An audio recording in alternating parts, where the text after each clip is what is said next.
वाक्षरं ब्रह्मः एतत्येवाक्षरं परम् एतत्येवाक्षरं ज्ञात्वायो यतिच्छति तस्य तत् என்றால் ஓங்காரமே பிரம்மம் ஓங்காரமே பரமபதம் ஓங்காரத்தை அறிந்து கொண்டவன் எதை கேட்டாலும் அது அவனுக்கு கிடைக்கும்.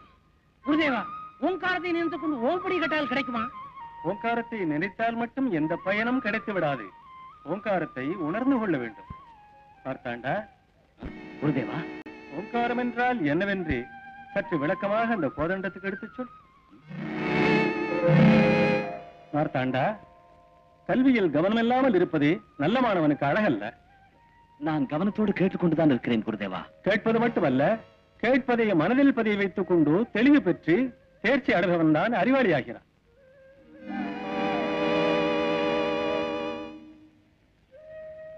சுனந்தா, உன்னுடைய விளக்கம் என்ன?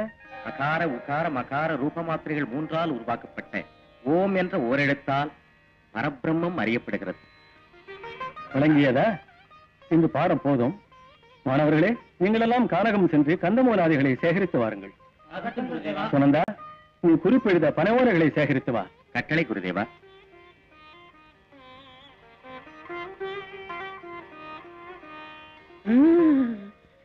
சுனந்தா, எல்லாம் கஜபஜா உள்ளது.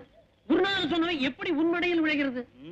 நம்மை கந்த மூலங்களை எடுக்க கானகம் அனுப்பி சுனந்தனை உரிமையோடு உள்ளே அழைத்து உபதேசம் செய்கிறார். என் மண்டையில் நுழையாது? இல்லை மாட்டாண்டா, அவசரப்படுகிறாய். குருநாதருக்கு பேதமோ பிரிவினையோ கிடையாது. மாணவன் குருவை சந்தேகிப்பது மகாபாபம். கஜபஜா, பாபம் பாபம் பம்பம் பம்பம். வா, நம்படியும் முடிப்போம். வா.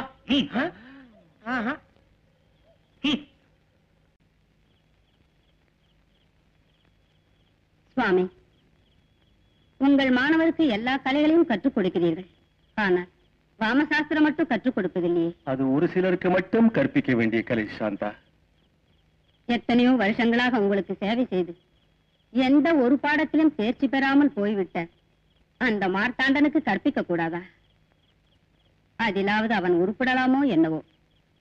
சாந்தா, மந்திர சித்தியை சாதிக்கின்ற மகா அற்புத சாஸ்திரம் வாமசாஸ்திரம். அதை பயிலும் மாணவன் பொதுநலமே தன் குறிக்கோளாக கொண்டவனாக இருக்க வேண்டும். மன கட்டுப்பாடு உள்ளவனாகவும் இருக்க வேண்டும். அந்த உத்தம குணமுள்ளவன் உங்கள் மாணவரில் இருக்கிறானா சுவாமி? இருக்கிறான். அனாதியான சுனந்தன். நல்ல குணமுள்ளவன் நாணயஸ்தன். அவனுக்கு வாமசாஸ்திரத்தை கற்பிக்கலாம் என்று இருக்கிறேன். சாந்தா, வடக்கு திசையில் உள்ள அரச மரத்தின் அடியில் இருக்கின்ற வாமசாஸ்திர முதற் பகுதியை வரும் ஏகாதசி என்று சுனந்தனுக்கு கற்றுக் கொடுக்க தொடங்க போகிறேன். சந்தோஷம். நமக்கு பிள்ளை இல்லாத போனாலும் பேர் சொல்ல அவன் இருக்கிறான். ஆமாம் சாந்தா, ஜாதகப்படி சுனந்தன் வாழ்க்கையில் உயர்வான். நல்ல கிரக அமைப்புள்ளவன். வாமசாஸ்திரம் கற்றுக்கொண்டால் பொது நோக்கத்துடன் சமுதாயத்துக்கு அதை பயன்படுத்துவான். அதுவே என் லட்சியம்.